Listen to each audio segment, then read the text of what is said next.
For tonight's first chapter, we're going to get a little trippy with The Perfect Silence of the Stars by Wattpad star Noda Ortiz. My love is like a flower, I'm trying to get you over. You like love sour, then you should come try my poison. Okay, I'm Rodney V. Smith. The V is for Vestige because it's good to disappear sometimes. I'm a Wattpad author and star and also winner of a Wattie Award in 2018 for my book The Canefield Killer, which is available on Wattpad, so make sure to check it out. Also, look for my comedic vampire series, How Not to Vampire. I'm an author, so of course lots of my friends are also authors, and since I like to talk about what my friends are doing, I've decided that one of the best ways to do that will be to read the first chapter of some of their books on video. So, hi, this is what we're doing here. Anyway, you can get a lot from a synopsis, but with the first chapter, it tells you if you like a book, and more importantly, if you even like the author. I'm not reviewing these books, just presenting them as written, and you get to be the judge of just how cool the stories are. The work, well, it always speaks for itself. Now, one warning, this is usually my first time or second time reading, so you get to hear all of my mistakes. Fun, right? As always, the links are in the description. Okay, you ready? Let's check it out. The Perfect Silence of the Stars. This is the synopsis. Life is full of regular teens going about their pretty dull, normal lives, except Imogen is not one of them. Recently diagnosed with paranoid schizophrenia, her hallucinations are so vivid that she's armed herself with a take-no-shit attitude and her Polaroid camera, or any device that can snap reality back into place. She's a girl on a mission to stay sane enough to make it into college, but that plan backfires the second she meets him. Chase, a fiercely alluring and mysterious boy, standing in front of her at the rooftop of her high school on prom night, seems too good to be true. They talk. She hates it. Why? Because now she desperately wants the connection to be real. Hiding her illness to be the normal girl he thinks she is will be the beginning of everything. Before she knows it, they are wandering in search of what makes them feel alive while she battles her demons for a love so strong to hush them for good. Alright, let's get into chapter 1. Chapter 1. Listen before I go. People take reality for granted. That's a fact. They go about their lives in total sync with it. Like perfect puzzle pieces. What they see clicks with what they think they see. Not me though. Not even a little. Not even at all. I don't know a lot of things. I don't know why this happened to me. What wrongdoings I'm paying for or who I'm paying it to. I don't know why neon butterflies roam my garden at exactly 5 every afternoon, or why the eldest oak tree in the backyard can spread its branches like eagle wings and lift centimeters off the ground on stormy evenings. I don't know how long I hold my breath until my camera snaps a real capture of what's going on around me. Glitzy butterflies are not a thing nature is interested in having. The ones that were right in front of my face yesterday, sniffing pollen from Mom's most fragrant jasmines, were but a figment of my imagination. Not real.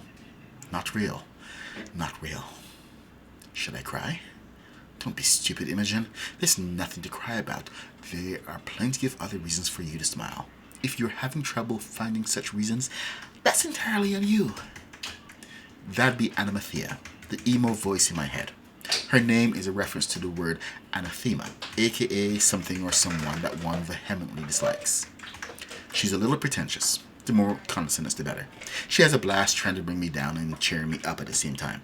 It all depends on her mood swings. The girl is a breathing roller coaster spiraling out of control with each swerve over the wrinkly walnut shape of my brain. Naming the frequent voices I've come to love-hate makes me freak out less. I know it sounds crazy, but then again, I am.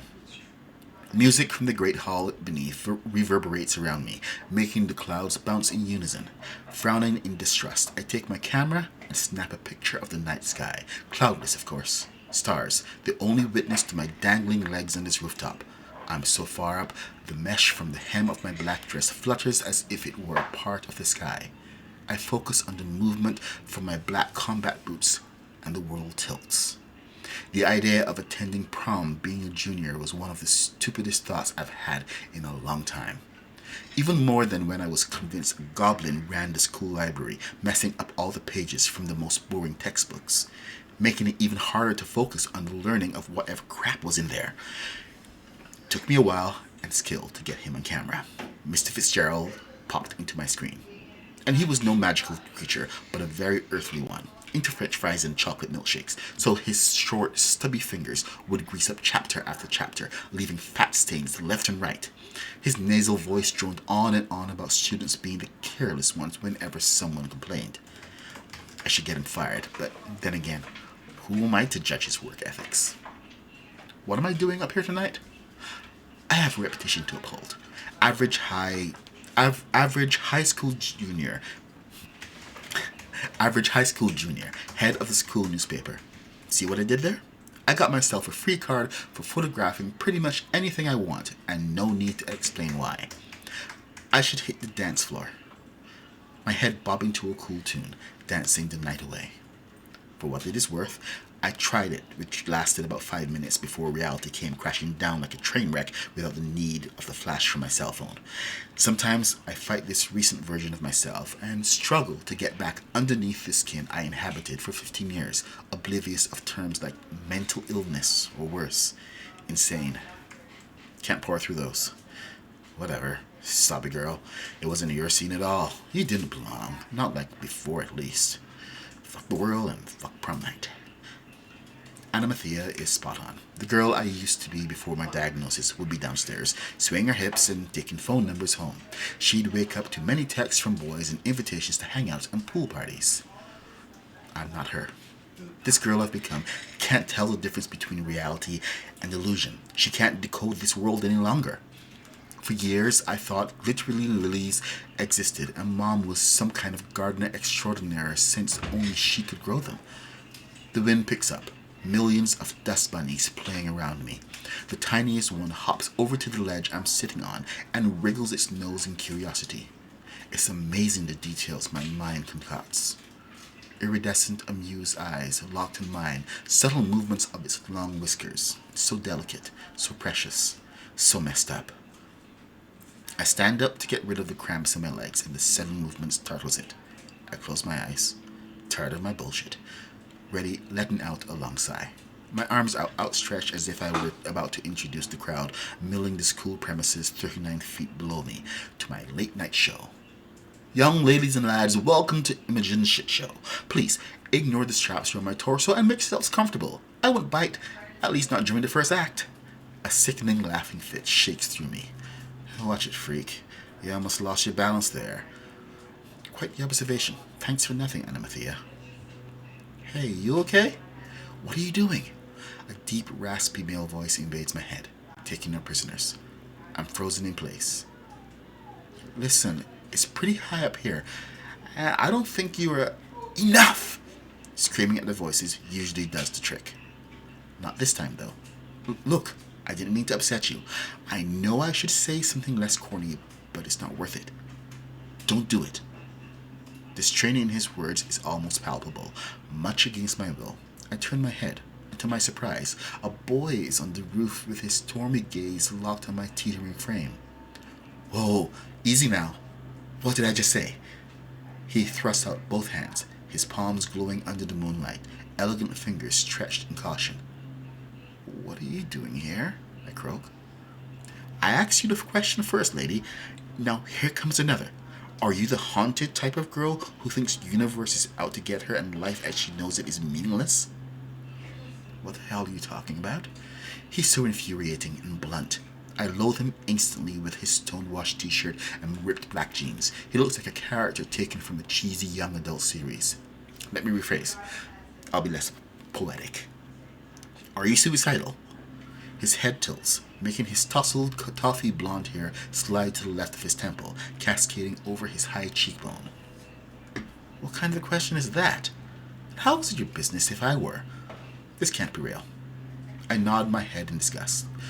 My right boot motions forward, down and off the ledge.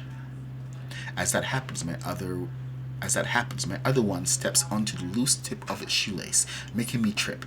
leap back, and panic. For half a heartbeat, I foresee flashes of my fall, and after it, my body, a bloody, broken mess of limbs and guts sprawled on the pavement. Nausea rolls in my gut. A pathetic shriek pulls out of my mouth, wanting to kick myself from missing the railing, and then an electric current zaps my nerve endings. He's clutching both my forearms tight, pulling me towards his chest. It all happens in crazy, light-speed motion. His eyes open wide in shock, my own capturing the depth of his dilated pupils. The momentum has him landing on his back with me on top. Heat crawls up my cheeks. My voice grabs at my throat, refusing to surface. I dread he might notice me blushing. His brow furrows and his chest heaves. The atmosphere charges with an intoxicating, sensual vibe. And now this is your scene, clearly. I paid no attention to my snarky girlfriend's voice rippling through my erratic neurons as I break contact with the warmth of his body to straighten my dress, the perfect excuse to avoid his sharp squint. There's something about this boy that has me reeling. He stands up, runs his right hand through his hair, swallowing hard.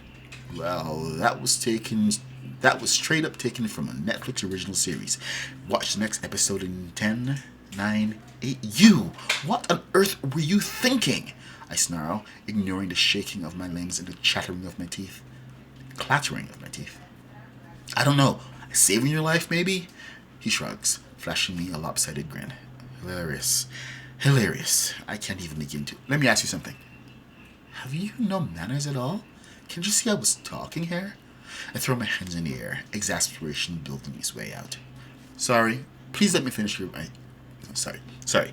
Please finish your thoughts. I don't remember what I was about to say. Cool then. So, do you believe in perfect moments? What? A perfect moment. From start to finish. So extraordinary it restores your faith in being alive. He must have bumped his head in the fall. He's making no sense. Your nonsensical mumbling knows no bounds. Do you think we just had one just now? He's relentless. He closes the distance between us, and I yelp. I don't know, okay? I have to go. I hurry away from him and amble towards the rickety staircase that will take me back to a too-crowded school hallway. Wait, I didn't catch your name. That's because I didn't tell you. I deadpan, still giving him my back. In a chapter from a series, if the boy was charming enough, the girl turns back to lock eyes with him in less than 5, 4, 3. What's wrong with you and Netflix originals and damn countdowns? There it is. You turned. I'm Chase, by the way. I don't go here. I came with my cousin. Hate prom, but it was so worth it. I mean, these social gatherings are a promise of romantic rides with no troubles. But meeting you has made me want to buy tissues and nasal spray. Trying hard to ignore the violet owl eavesdropping from a thick and twisted pine branch, I focus on my next words. Listen, Chase. You know how people say, it's been a pleasure? Yeah? Well, it hasn't. Without uttering another word, I make my way downstairs with my heart walloping against my sternum. The last thing I hear before the ruckus from the students swallows my shadow, saturating my rumblings, is his soft cadence going. Ouch, right in the feels. Bet he even puckered his full lips. I leave the premises with a wrinkled dress, untied shoelaces, and a stupid grin plastered on my face. End of chapter 1. So that's it for The Perfect Silence of the Stars by Noda Ortiz. You can find more of the work on Wattpad.com. You can also check out more of Noda's work on Wattpad by following the link in the description. And you can follow her on social media as well. That's all for tonight, so thanks for joining. Don't forget to click the like button down there and, subscribe if you want to hear me read some more first chapters. I update 5 days a week and there's always something new. Enjoy reading.